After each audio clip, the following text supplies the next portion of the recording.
Here's the start of the notes I took today from today's national security class. We finished up on the intelligence unit by finishing up on with covert actions. And then we started our section on terrorism. Though during the national security class, oddly enough, I had connection issues regarding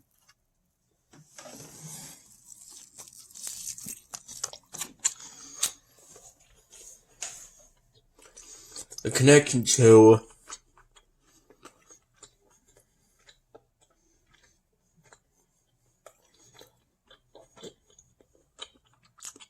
Collaborate Ultra.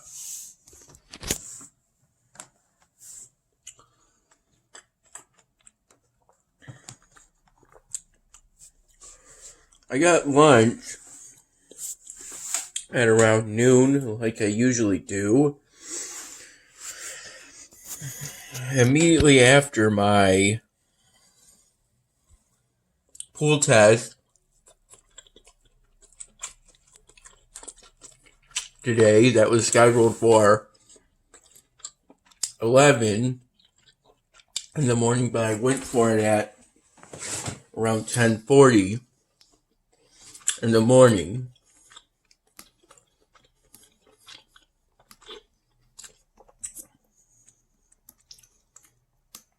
Ultimately following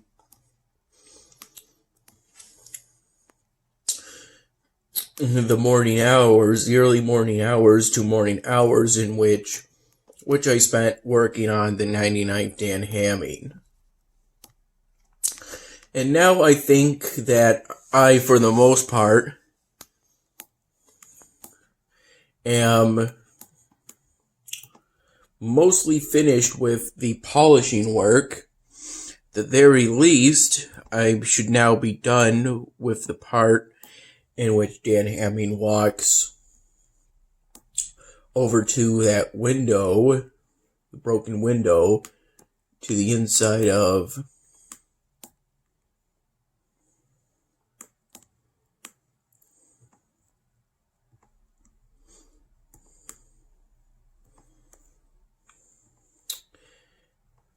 from where he could get to Caesar's dad from inside the convenience store. Though there is still more polishing work to be done. Now it doesn't seem quite as overwhelming as it did, say, a week ago.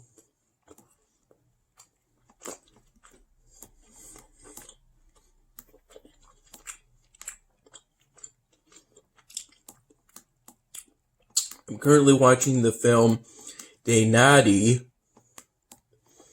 which I think literally means of nobody,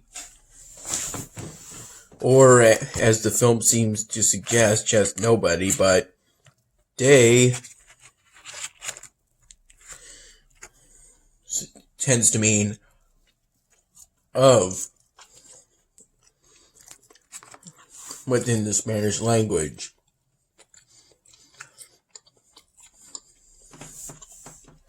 The film was made back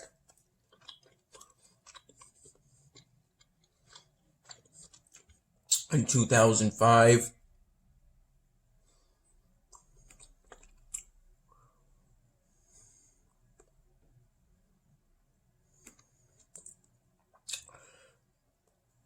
And the film is about a documentary about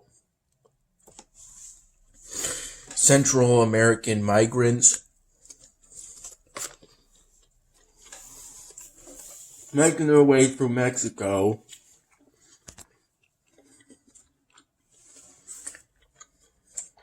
and into the United States.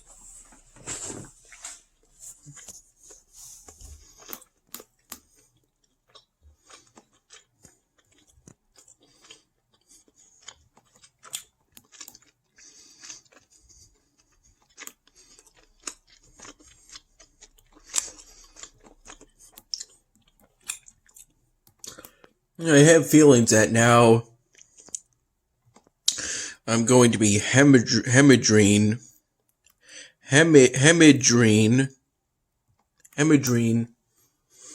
supplies, despite the 1 hour production periods due to the upgrades to my manufactories that I made.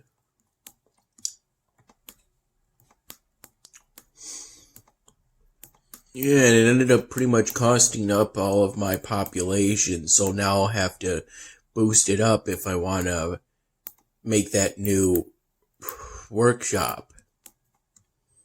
That new supplies factory or supplies manufactory.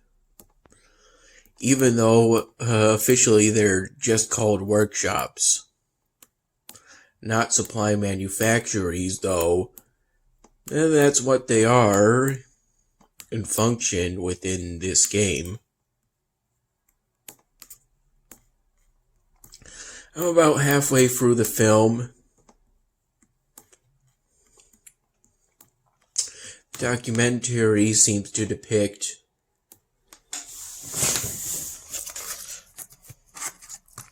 Mexico as a place with an out-of-control crime rate.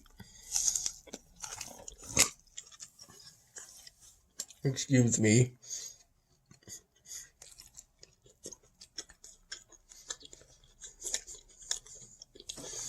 Though I imagine at least some parts of that documentary are now outdated, considering it was made in 2005. Technically during the early double zeros era.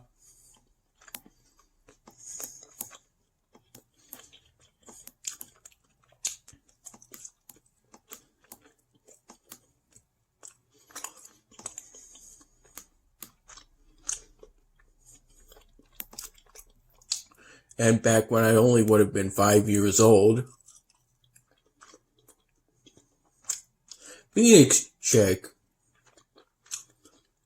I believe I already have this one.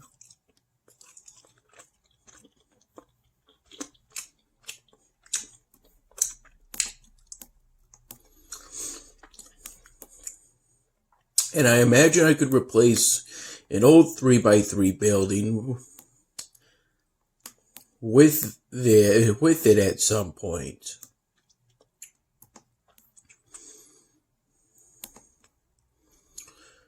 Oh, the first of the Elven cultural buildings.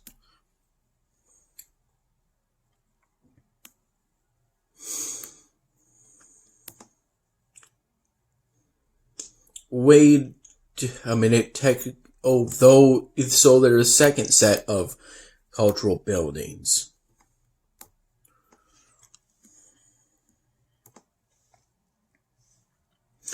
Yeah, the documentary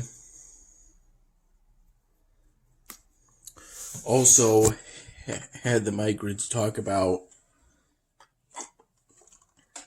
the Mexican immigration police essentially robbing them.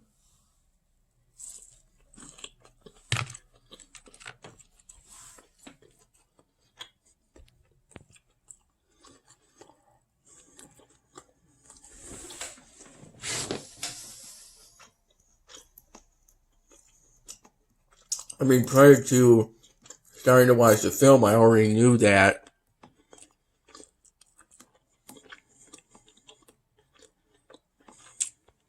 migrants often have historically difficult journeys.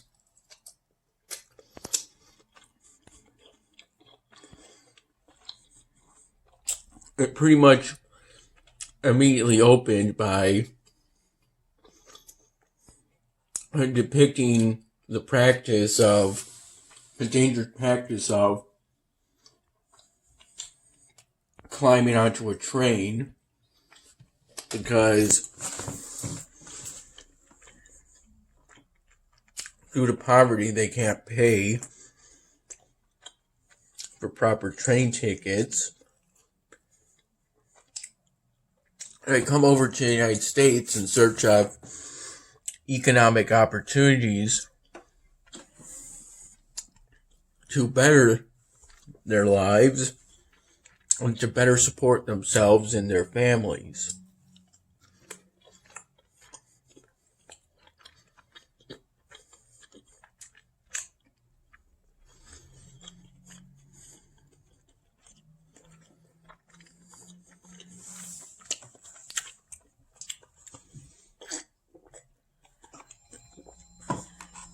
I'm thinking of making something on Google Slides. I'm not allowed to have a script with me during the actual presentation.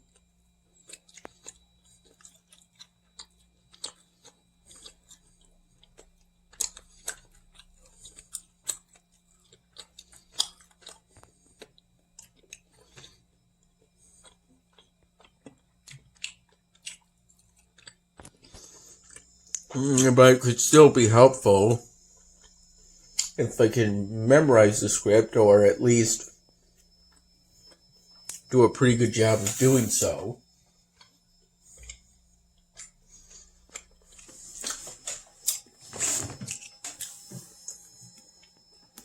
Today around 10:10 in the morning, at last, the RD was in his office, and I was able to meet with them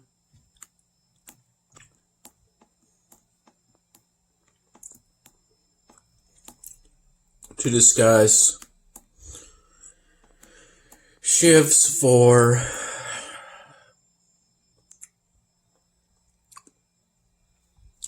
day desk attendant.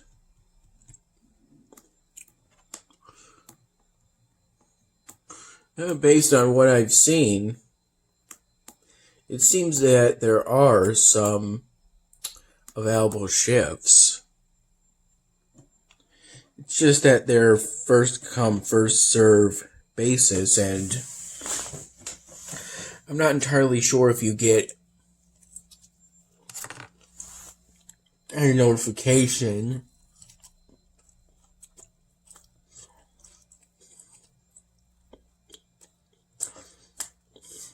whenever you get a new GroupMe message.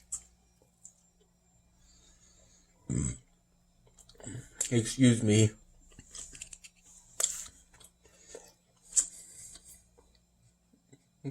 I drank a good amount of a Splash water bottle that I believe was berry flavored. Mixed berry.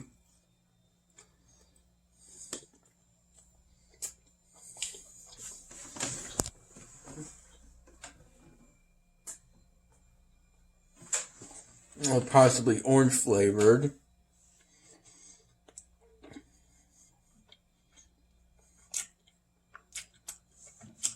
And I think it's more likely to have been that than the mixed berry.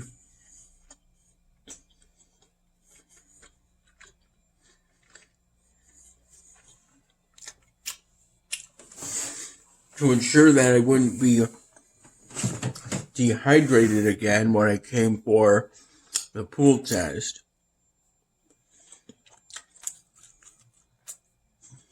And I think it at least helped. I didn't feel slightly dehydrated during the pool test as it was spinning into the container this time around. I'm just grateful it's still non-invasive. Though I did have concerns that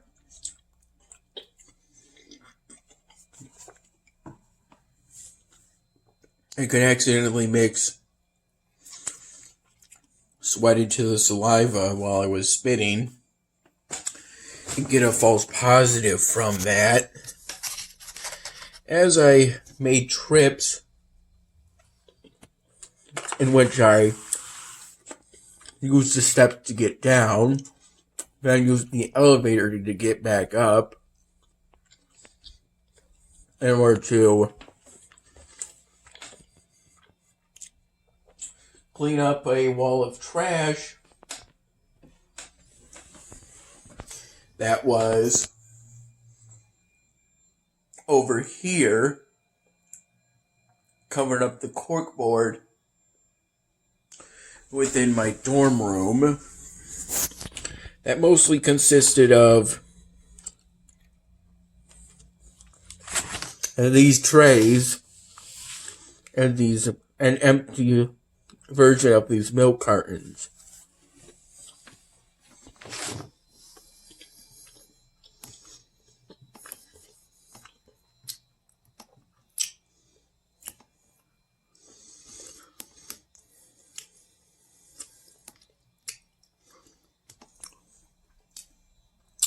They didn't have the Passover options anymore because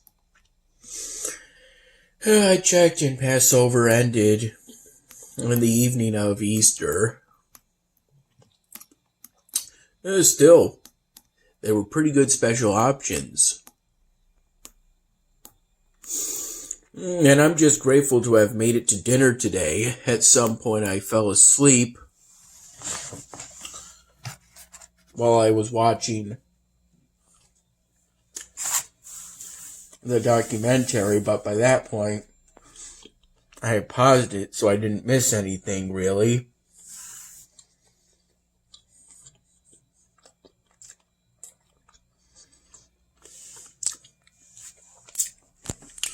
They talk about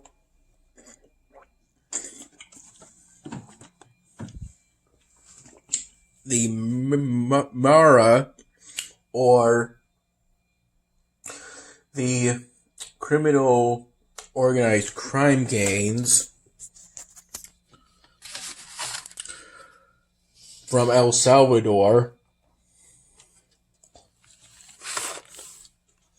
that specifically target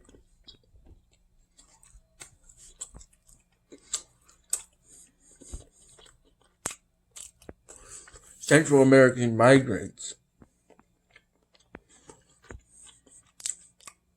and other immigrants. I at one point talked about how I once mentioned a phrase known as the police are the true criminals. I got that from a Frontline PBS episode depicting the extrajudicial drug war that's in the Philippines, in which police officers and masked gunmen, which could be undercover police officers, no, that's not been confirmed, essentially gunned down drug dealers and drug users.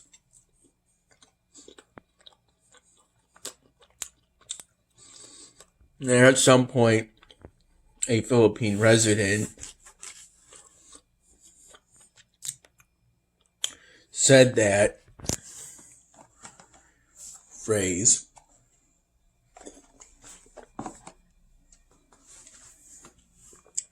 And I've come to realize that phrase is pretty much used whenever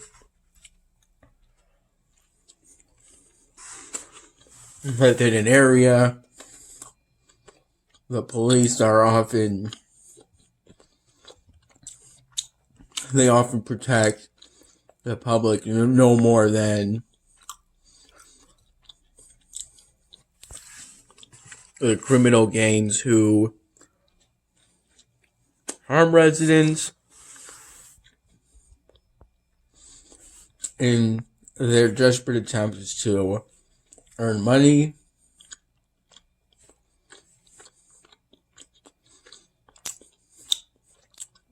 for themselves and their families.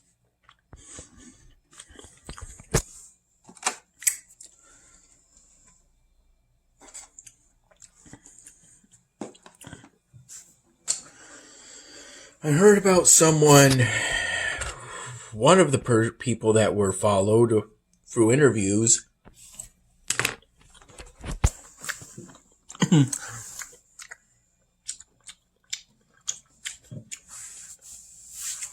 wanting to come to the United States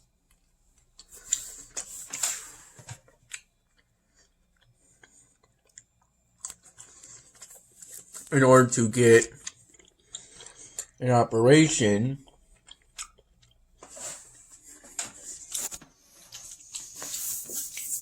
to treat a stomach infection, apparently, that he got when his stomach was left open. I imagine maybe he had a stomach ulcer or some other kind of stomach ailment that required abdominal surgery. But after making the incisions and doing the surgery,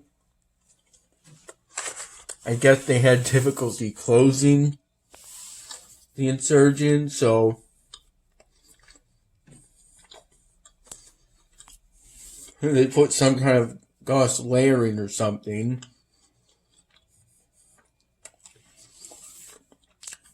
And essentially left his stomach out hanging for what I think he said 5.5 years, though. There could be a chance I just misinterpreted that. Though I did at some point see 5.5 years since something. Excuse me.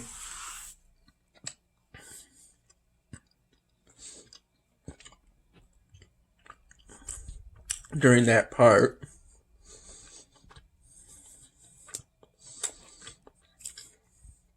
There was also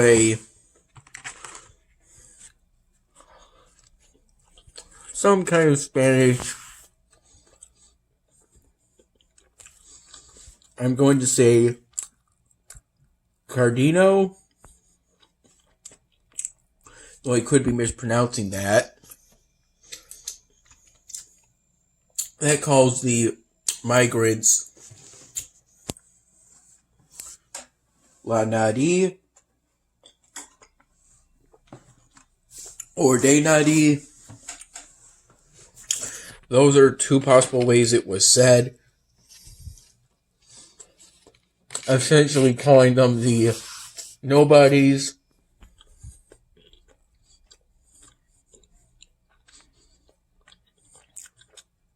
They don't belong to the history of the world, but to obituaries in local newspapers.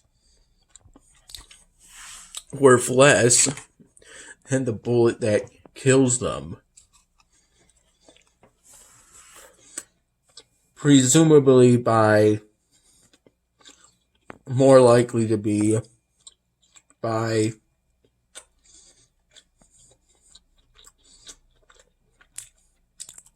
the Mira gangs.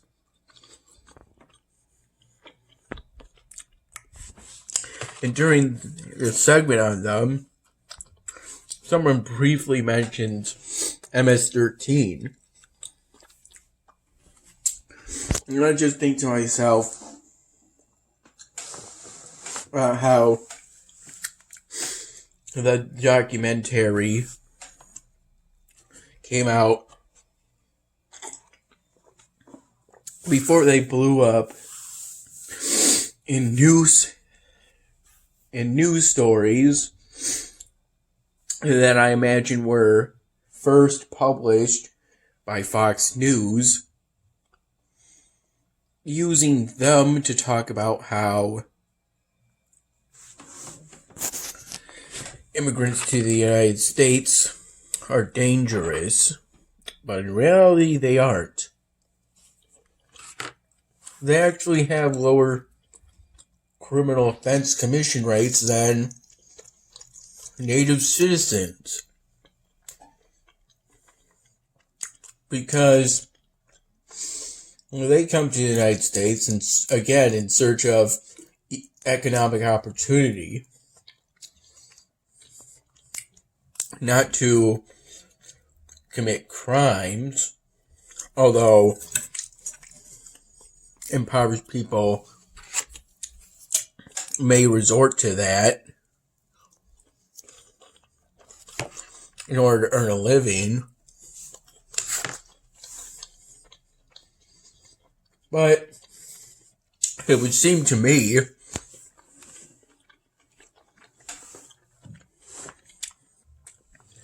that if you wanted to earn a living through criminal activity, the Mexican, it would be better to do that in Mexico than in the United States, because it's been demonstrably proven that the Mexican government is considerably weaker than the United States government. What I mean by that is, because the Mexican government is more corrupt than the American government, the people tend to have less faith in them. They're generally regarded as useless in keeping the people safe. Although obviously you do still hear stories of the Mexican government managing to do at least something to protect the residents of Mexico, but such as the recapturing of El Chapo. I think I'm pronouncing that correctly. But you'll also hear news stories of them struggling against drug cartels, which are essentially people with assault rifles and hand grenades. And sure, while at least some of them do have armored vehicles, they still shouldn't be a match for a professional military. Yet, despite that, again, you still do get those news stories in which they manage to match or even exceed the capabilities of the Mexican military, such as when the Mexican military, I believe, had to release El Chapo's son due to cartel members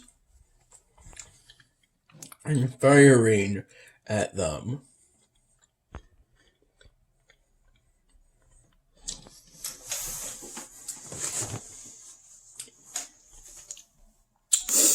I mean, that's just what I'm aware of.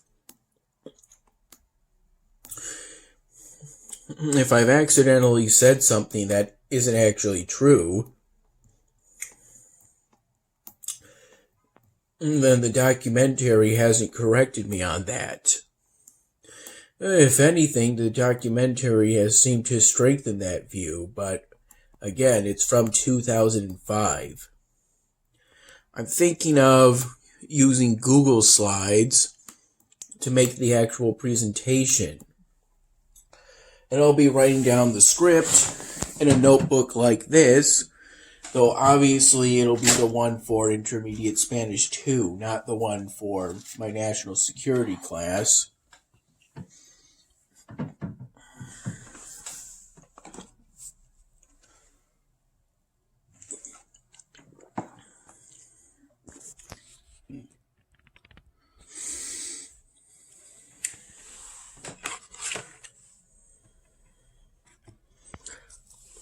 And after getting my lunch at Harrison, I made a brief stop at the Nest in which I got 2 energy drinks, Rockstar Endurance, both of them cotton candy flavored this time around, as well as 2 packs of Easter themed cookies because I saw they still had the Easter cookies. And I got the second one because they had the buy one get one free deal for them. And I was just pulled in by the novelty. But I've since eaten both packs at around lunchtime.